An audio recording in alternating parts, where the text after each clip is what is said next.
Ask the average individual if propaganda is a good or bad thing. Most of them, without hesitation, will respond back promptly that propaganda is a bad thing. And that's because their opinion is literally based upon propaganda. I'm not saying that to be witty. I'm not saying that to be humorous. I am saying that as a literal matter of fact.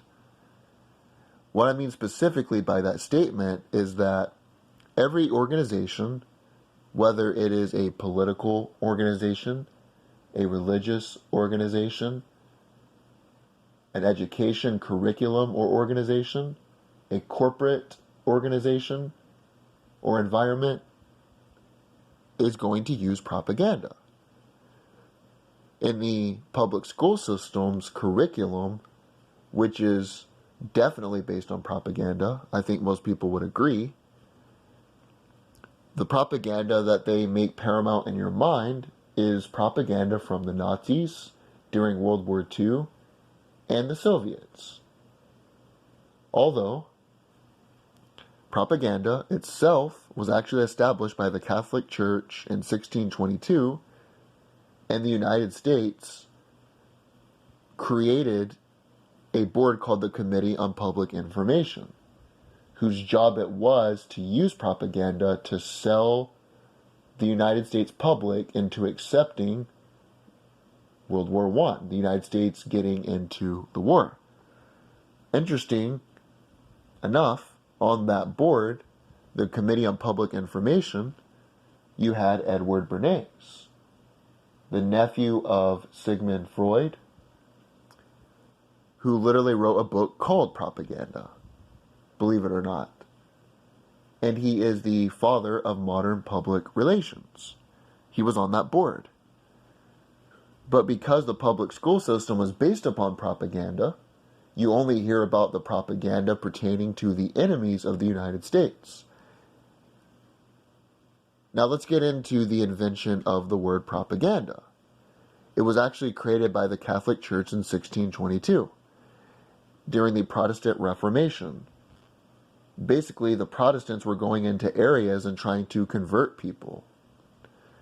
To counter that, the Catholic congregation went to Africa, colonies in America, and the Far East. They wanted to counter the Protestants. The Latin name given to this congregation was the Sacra Congregatio de Propaganda, FIDE, or the Sacred Congregation for the Propagation of the Faith. And this congregation is the origin of the term propaganda. It was established by the Catholic Church in 1622. I am of the belief that propaganda is not good or bad.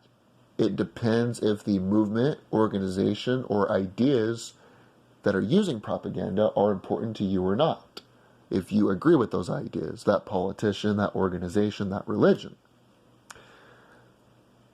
Now let's ask ourselves, what is propaganda? A lot of people have misleading definitions or ideas of what it is. Propaganda is not outright lies.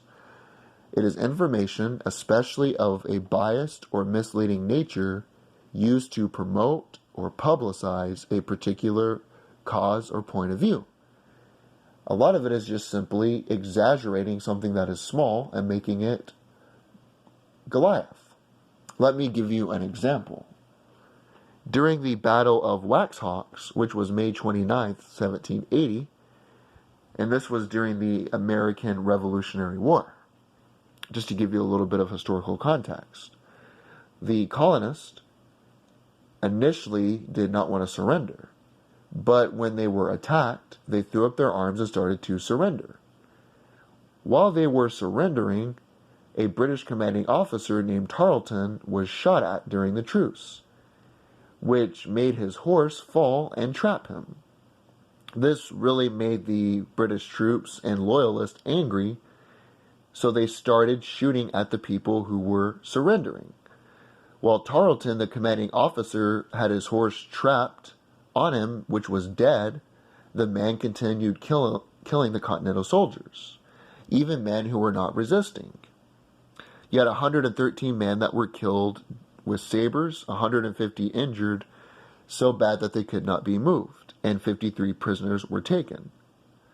And although you had both sides that gave vivid accounts of the battle, they described Tarleton as having no part. He was under his horse, he couldn't do anything, he had to focus on getting his horse off of him. And immediately when he was freed, he ordered medical treatment of American prisoners and the wounded. But the Battle of Waxhawks became the subject of intensive propaganda by the Continental Army. They used it to bolster recruitment and to incite resentment against the British. It did happen, it was real, but they exaggerated. They controlled the information. It was biased and misleading to promote or publicize a particular cause, belief, or point of view. Propaganda is not always false. It is used by every side, every organization, and it's not always bad. Because this led to more recruitment, this led to bolster resentment, and led to defeating the British in the South, in the United States.